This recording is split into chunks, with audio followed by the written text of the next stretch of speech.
Hello everyone, welcome back to new video. So friends, এই টপিকটার উপর already অনেক video করে দিয়েছি। তবু যেহেতু এন্ট্রান্স এক্সাম এগিয়ে আসছে, তো তোমাদেরকে অ্যাওয়ার করার জন্য আবারও একটা ভিডিও বানাতে চলেছি। তো আজকের যে টপিক সেটা হচ্ছে রবীন্দ্রভারতী ইউনিভার্সিটিতে যে ডিপার্টমেন্টগুলো রয়েছে সেগুলোর এন্ট্রান্স এক্সামে কিসের ওপর এন্ট্রান্স এক্সামটা হবে। তো তোমাদেরকে বলে দিচ্ছি, এখানে যে এন্ট্রান্স এক্সাম হবে সেই ডিপার্টমেন্টগুলো রয়েছে applied art, graphics, print making, painting, sculpture এবং হিস্ট্রি অফ আর্ট। তো দেখো, যেগুলো প্র্যাকটিক্যাল সাবজেক্ট রয়েছে মানে হিস্ট্রি অফ আর্ট বাদে painting, applied art, graphics, print making, এই তিনটে ডিপার্টমেন্টে কিন্তু সবার প্রথমে যেটা আসবে সেটা হচ্ছে একটা কম্পোজিশন ড্রয়িং। তো তোমরা অনেকেই বলছো দিদি কম্পোজিশনের সাবজেক্ট বলো। কম্পোজিশনের সাবজেক্ট আমি হয়তো তোমাদেরকে কিছু বলে দিলাম, সেখান থেকে যদি না আসে তখন তো আমাকেই ধরবে। তো যাই হোক, কম্পোজিশনের সেরকম কোনো লিমিটেড সাবজেক্ট নেই, তোমাদেরকে ওভারঅল কম্পোজিশন প্র্যাকটিস করতে হবে। তো আমার মতে তোমরা বিভিন্ন প্রপোর্শনের হিউম্যান ফিগার প্র্যাকটিস করো এবং সেগুলোকে সেট আপ করে কম্পোজিশন বানানো প্র্যাকটিস করো। এর ফলে কি হবে, যাই কম্পোজিশন দিক না কেন তোমরা ওভারঅল একটা কম্পোজিশন চারিদিক থেকে সেট আপ করে রেডি করতে পারবে। এটা তো গেল পেন্টিং, অ্যাপ্লাইড আর্ট এবং গ্রাফিক্স, প্রিন্ট মেকিংয়ের ওপর।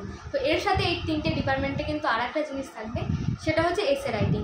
তো এসেটা তোমরা এখানে তোমাদের সুবিধার মতো ল্যাঙ্গুয়েজ, বেঙ্গলি, ইংলিশ, হিন্দিটা তো আমার সঠিক জানা নেই। যদি তোমাদের কারোর মনে হয় হিন্দিতে লিখতে চাও, তোমরা একটু এক্সামে যে টিচার গার্ডে থাকবেন ওনার সাথে একবার একটু কথা বলে নেবে। আর এসে রাইটিংয়ের যে টপিক সেটাও অনেকে জিজ্ঞাসা করো যে এসে রাইটিংয়ের ওপর কী দেবে। তো দেখো, এসে রাইটিংটাও ঠিক সেরকম ব্যাপার, তবে যাই দেবে এইটুকু আমি শিওরিটি দিতে পারি যে তোমরা লিখতে পারবে। এমন কিছু দেবে না যেটা তোমরা লিখতে পারবে না। হ্যাঁ, তবে একটু ভাষা জ্ঞান ভালো করে লেখা, একটু কনসেপ্টে লেখাটা খুবই জরুরি। এবার আসছি স্কাল্পচার ডিপার্টমেন্টের ওপর। তো স্কাল্পচারে যেটা থাকবে সেটা হচ্ছে একটা ক্লে মডেলিং থাকবে, তার সাথে নর্মাল এসে রাইটিং।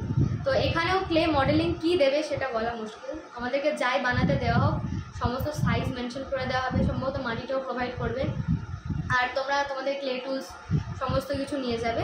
তো একটা কিছু বানাতে দেবে, যাই হোক বানাতে দেবে। আর বাকি যে ডিপার্টমেন্টগুলোতে বললাম কম্পোজিশন ড্রয়িং দেবে, সেগুলোতে কিন্তু রবীন্দ্রভারতী ইউনিভার্সিটি এবং ইন্ডিয়ান আর্ট কলেজে কোনো রকম কোনো কালার দেওয়া হবে না।